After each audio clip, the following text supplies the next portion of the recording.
আবারও কোম্পানিগঞ্জে বিপুল পরিমাণ ভারতীয় ফেরাইডেল আটক করেছে কোম্পানিগঞ্জ থানা পুলিশ।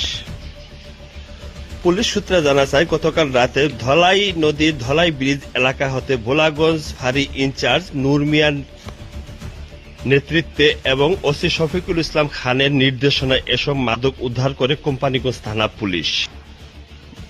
মাদক উদ্ধারের পাশাপাশি 2 মাদক কারবারিকে আটক করে কোম্পানিগঞ্জ থানা পুলিশ। তারা হচ্ছেন বালুচর গ্রামের সুমন সরকার, একই গ্রামের কার্তিক বিশ্বাস। এ ব্যাপারে কোম্পানিগঞ্জ থানার officer in charge OC Shafiqul Islam Khan জানান,